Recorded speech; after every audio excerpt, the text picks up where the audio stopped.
bawah atap. Yang pertama ada cerita, ada pampir di rumah.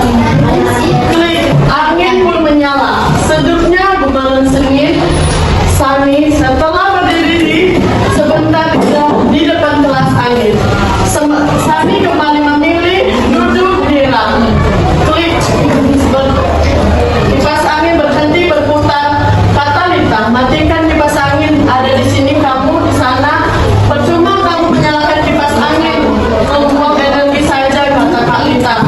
Aku mau membaca di sofa, ucap Sani. Sani menyalakan kipas angin lalu duduk di sofa. Baru sebentar Sani membaca. Kata Kak Lita, kembali matikan kipas angin. Kak, jangan dimatikan, minta Sani dan yang gelap. Tiba-tiba dia melompat lalu melepaskan kabel kipas angin yang terancam di stop kontak. Aduh, dikatakan tentang listrik, Kak Lita cerewet sekali. Sani sering diomel. Jika lupa melepaskan kabel atau mematikan seplar, Kak Lita juga menembakkan tulisan di stop kontak di rumah. Matikan lampu, lepaskan kabel, steker bukan kabelnya. Kak, kok repot sekali seperti itu, tanya Sani.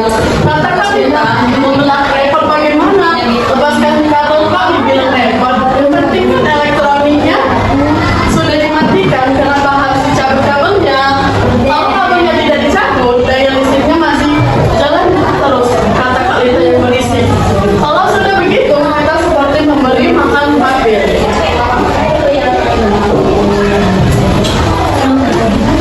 Papir, Kak, jangan main-main, aku takut. Saya menoleh ke sekelilingan yang ada di masa di rumah. Ada kelawar penghisap darah, bukan pampir itu. Pampir yang menghisap listrik. Kok itu? Kak Lita tertawa lalu menunjukkan gambar yang ada di koran. Lihat itu, katanya, wah, seru. Saya terkejut. Kata lalu transmisi sudah dimatikan. Kalau kabelnya telah dicolokkan ke stop kontak listrik pun tetap mengalir. Nah, pintar adikku, kata Kak Lita tertawa sambil menjari dagu Sani.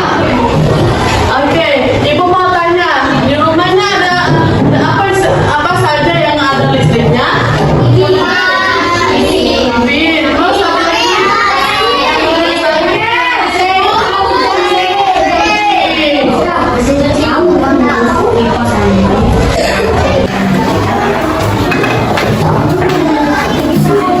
Apa itu kalimat SPOK? Ada yang tahu kalimat SPOK?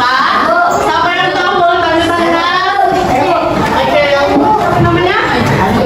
Oke, sebutkan SPOK itu apa?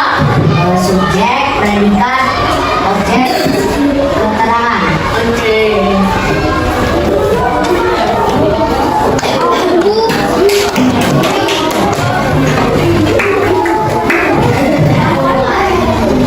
Kalimat SPOK ada kalimat yang disusun berdasarkan pola. Pola seperti subjek, predikat, objek, dan keterangan. Oke, setiap unsur kalimat SPOK memiliki fungsi yang berbeda-beda.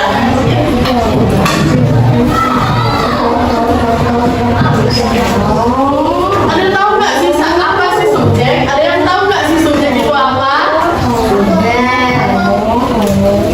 Siapa? Oke, coba dikasih apa itu subjek?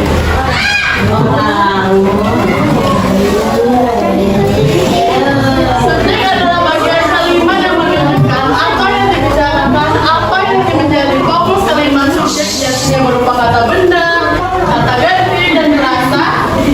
Kata benda yang melakukan tindakan dalam sebuah kalimat.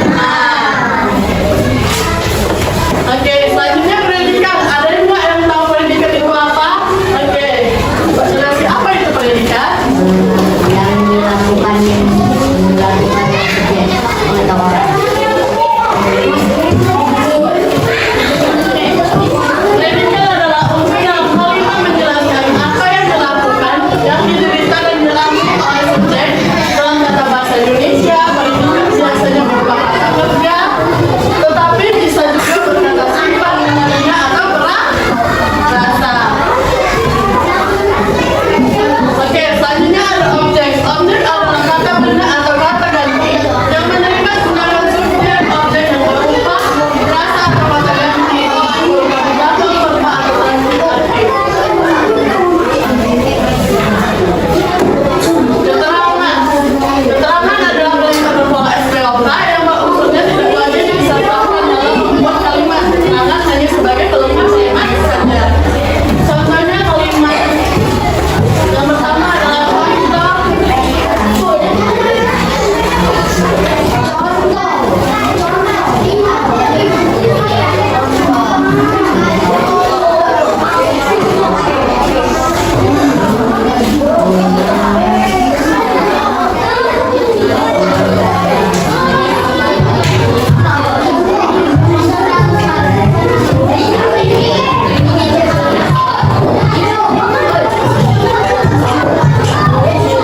Ada